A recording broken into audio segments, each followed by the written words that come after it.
네, 대담한 대담 시작을 하겠습니다. 지금 미국과 중국의 패권 전쟁은 더 격화되고 있는 상황이고 글로벌 머니 무브는 또 가상화폐 시장으로 가고 정신이 없고 수익률 내기가 참 어렵다라고 하신 분들 많은 것 같습니다. 저희가 연말 전략을 그래서 또 잘 세워드려야 될 것 같습니다.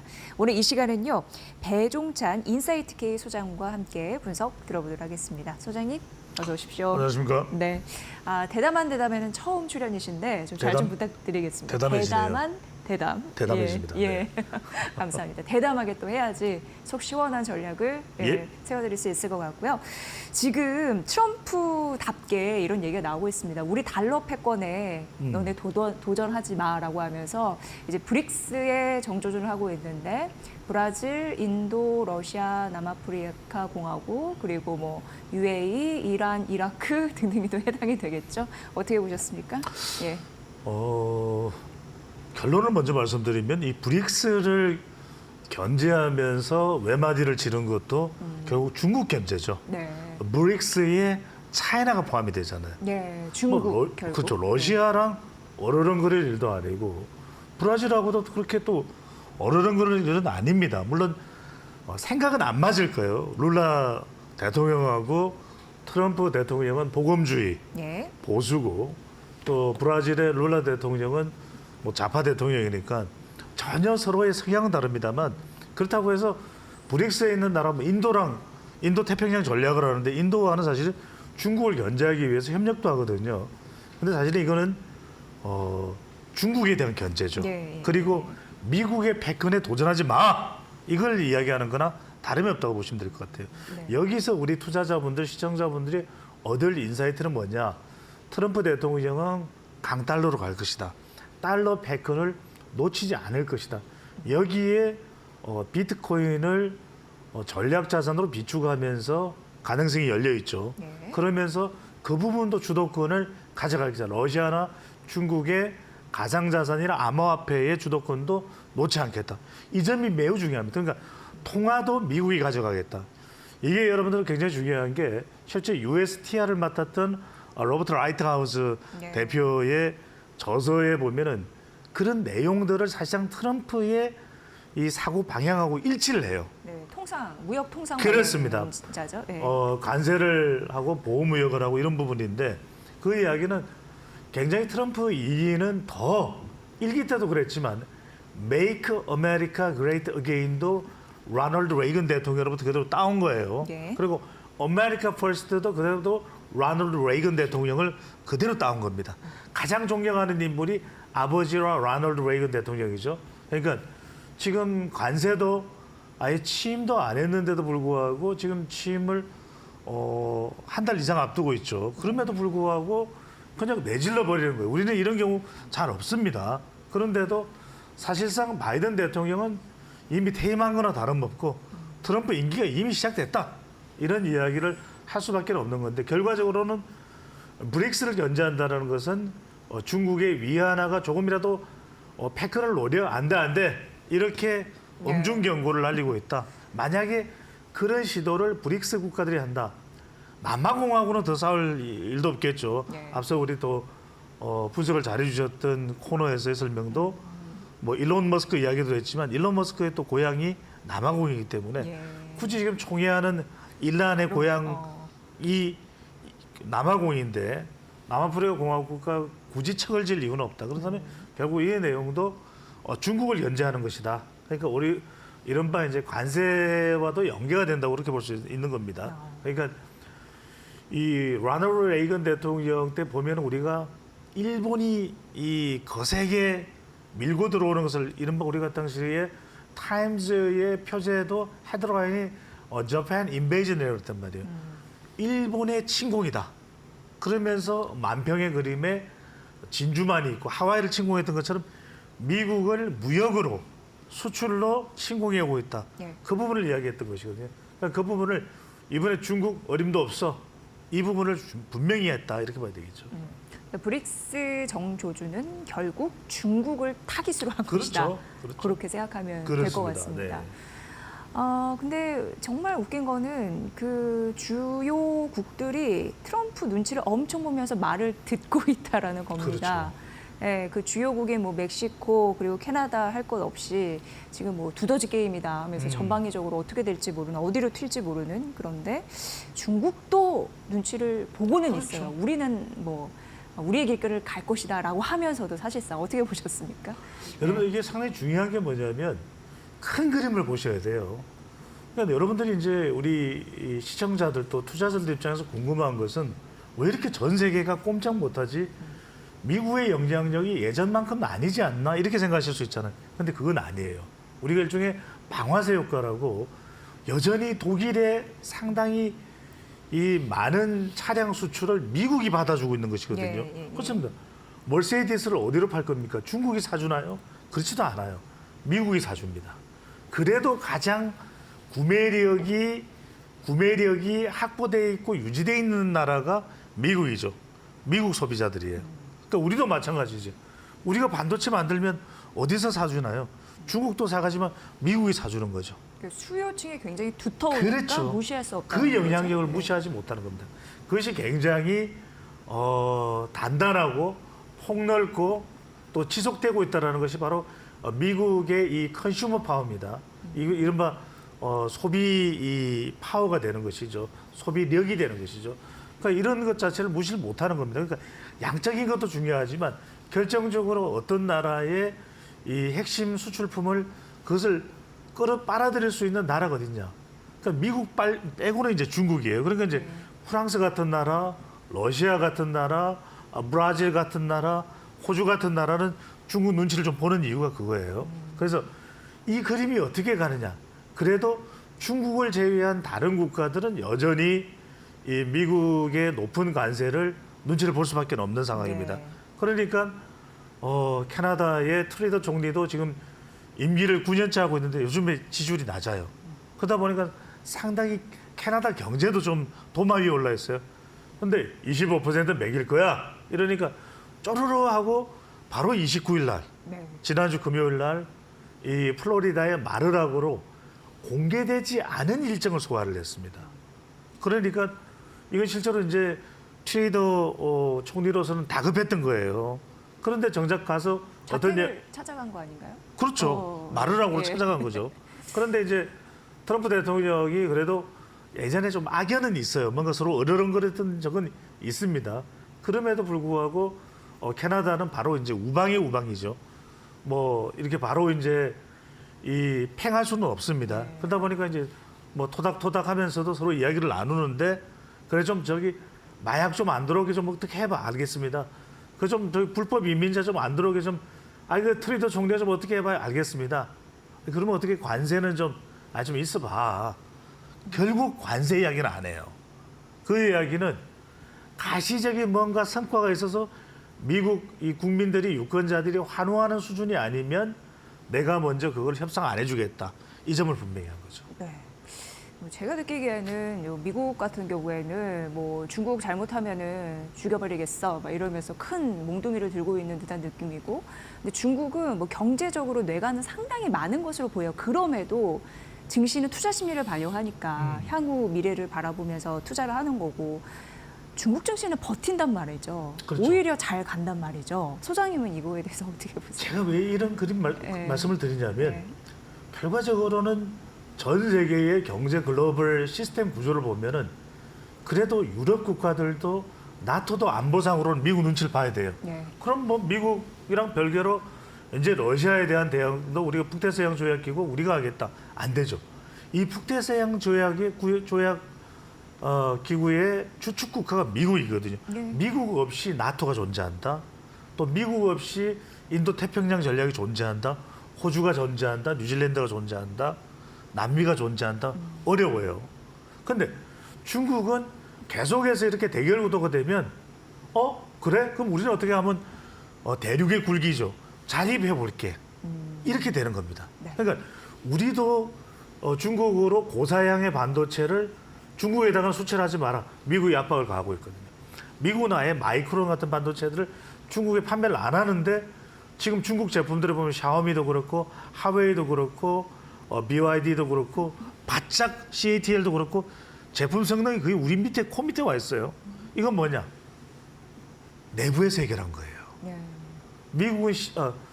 중국은 14억 인구이기 때문에 내수가 가능한 겁니다. 그러니까 자력이 그러니까 있다는 거죠. 내부에서 돌아가는 거예요. 막 한참 이제 세계 공장을 할 때보다는 성장 속도는 좀 더딜 수 있지만 그래도 안에서 문제 해결이 가능하다라는 것이 이 중국 시장의 이제 특징인데 최근에 이제 상하이 증시가 올라가거든요.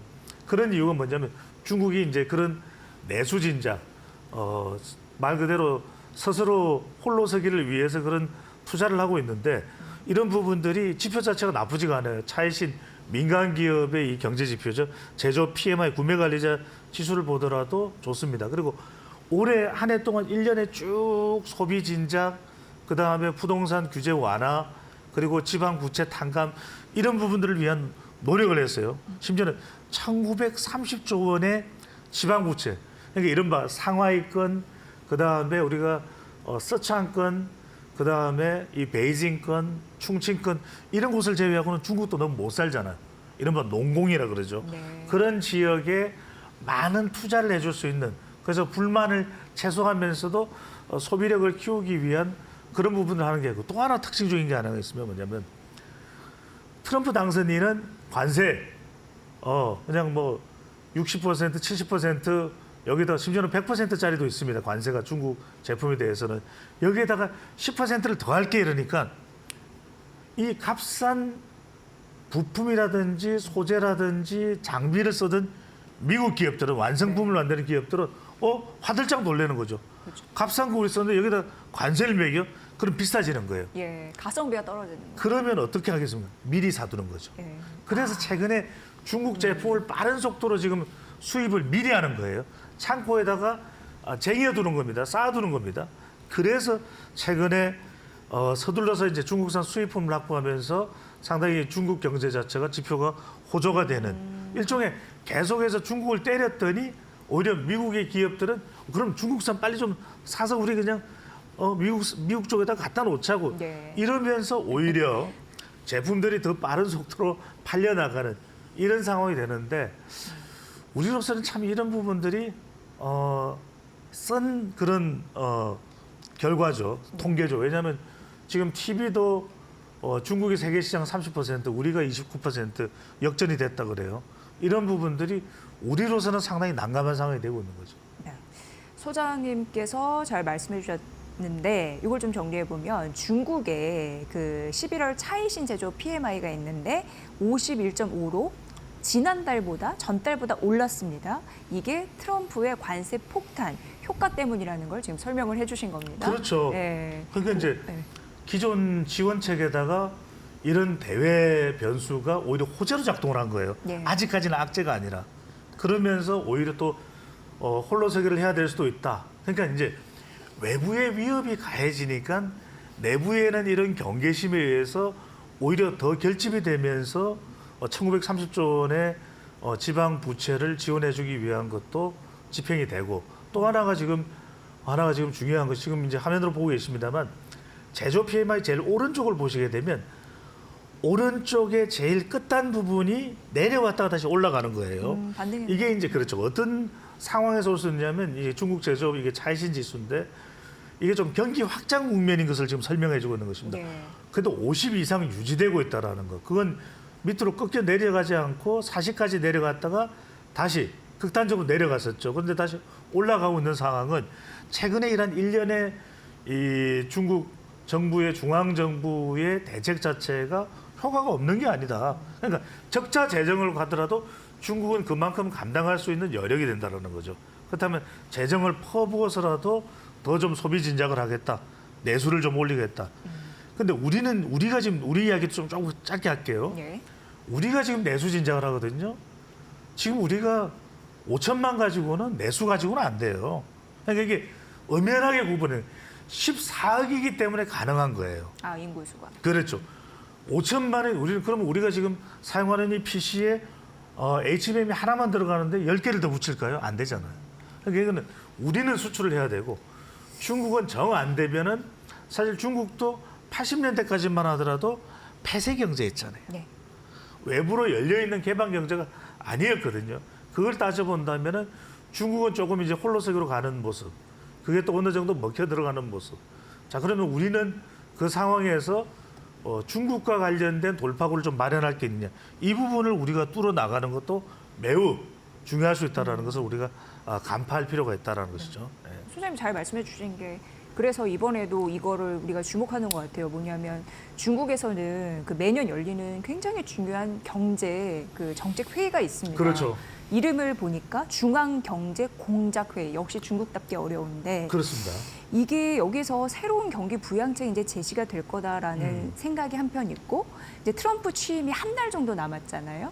이 이후에도 뭔가 카드를 꺼낼 거다라는 예상도 있고 소장님 어떻게 보세요? 그렇죠. 네. 그러니까 이제 결과적으로는 내수를 진작하면서도 오히려 이런 경쟁력 자체가 미국으로서는 협상하게끔 만들거든요. 왜? 네. 때렸는데 별 효과가 없어.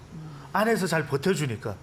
그러면 협상 카드는 더 크게 열릴 수가 있거든요. 네. 자, 트럼프 집권이 시작되었을 때 관세라든지 이런 협상을 할 때 한국이 유리할까요?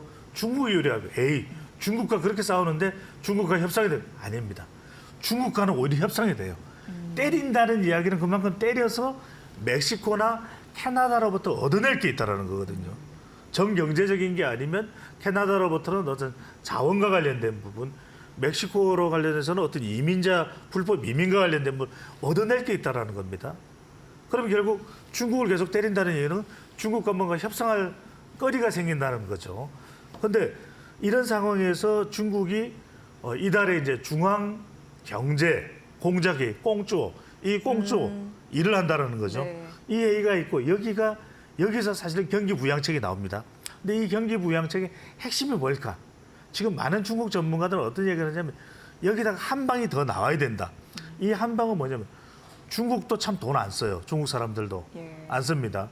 그런데 어떤 방법이 있냐면 이 소비를 진작시키는, 여러분 화면에 보고 계십니다만 이 소비를 진작시키는 방법에 일종의 소비 쿠폰을 발행한다. 예. 그럼 뭐냐? 이거 소비 쿠폰이라는 것은 써야만 할인의 효과가 있는 겁니다. 그러니까 이제 한 70만 원 현금에 쿠폰 30만 원짜리를 주면 100만 원을 쓸 수 있게끔 이렇게 만들어 버리는 게 이게 집행이 될 가능성이 상당히 높아요. 그게 중앙경제공작회의를 통해서 여기서 결정이 되면 내년 3월에 뭐가 있습니까? 중국의 전인대, 전국인민대표대, 또 하나 다른 게 하나 있죠. 이 두 가지 회의를 우리는 뭐라고 하냐? 양회, 류양회의. 여기서 이제 3월 달에 결정이 될 거예요.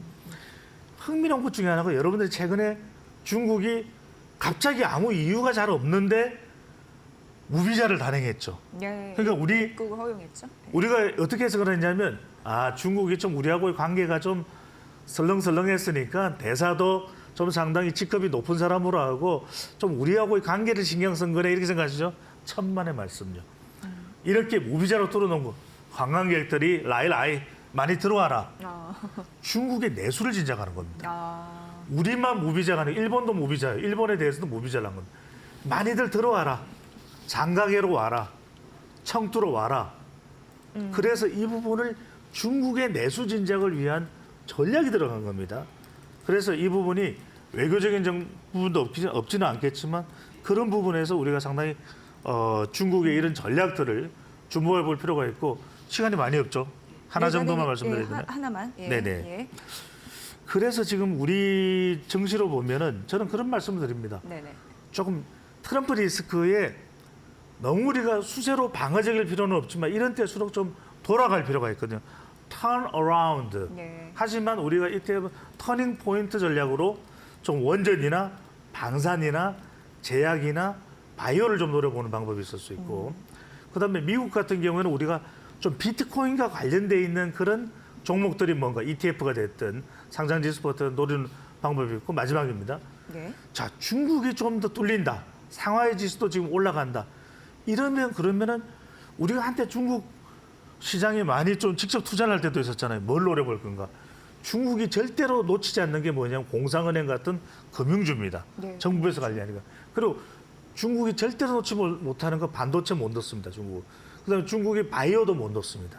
그러니까 중국 시장의 금융이나 또 반도체나 바이오 또 중국의 전기차, 중국 시장의 전기차를 말하는 겁니다. 이런 부분들이 우리가 중국에 직접 투자를 한다 그러면 노려볼 만할 것으로 보입니다. 너무 보내드리기 너무 아쉬워서 하나만 딱 여쭤보면 네네네. 지금 서학개미들이 엔비디아, 테슬라 말고 건너뛰어서 지금 비트코인 관련주 주목하거든요. 대표적으로 마이크로 스트래티지도 대표적인데 그 한 말씀 좀 그렇죠. 마무리 말씀 들어볼게요. 예. 비트코인은 간다. 히트다 히트가 아니라 비트다 비트. 이건 맞아요. 왜냐하면 이거는 어쨌거나 간에 미국은 트럼프 당선인의 생각이 바뀌었습니다. 뭐 이따위 투자를 해. 그게 아니라 이제는 비트코인을 중러가 주도하지 못하고 미국도 전략 위축 찬사나 하는 것에 열려 있습니다. 그렇다면 우리가 이제 서학개미가 됐든 우리가 또 앞으로 투자의 기준으로 비트코인, 뭐 알트코인까지는 우리가 좀 나가기는 힘들다 하면 비트코인과 관련된 그래서 마이크로 스트래티지의 주가가 올라가는 것처럼 다만 이 말씀을 꼭 드릴 필요가 있습니다. 그래? 그러면 일론 머스크도 투자를 하고 그냥 비트코인 내가 좀 전부 그냥 몰빵해야지 이건 아닙니다. 왜? 물가나 여러분들 환율이나 이런 부분에 상당히 또 영향을 받을 수 있는 시장이 가상자산 시장이기 때문에 이 부분에는 적정 수준 이 부분을 여러분들이 항상 염두에 두실 필요가 있겠습니다. 네, 정말 배 소장님하고 오늘 해봤지만 저희 대담에 아주 시원한 분석 아주 적격이신 것 같습니다. 감사합니다. 자주자주 좀 나와주시고요. 지금 12월 더 잘 보내야 됩니다. 조금 더 긍정의 기운을 갖고 봐야 할 투자 전략에 대해서 말씀해 주셨으니까 여러분도 잘 참고해 보시면 좋을 것 같습니다. 저도 소장님 따라서 리액션 막 하게 되네요. 아유, 네, 오늘 아주 즐거웠습니다. 네. 감사합니다. 고맙습니다.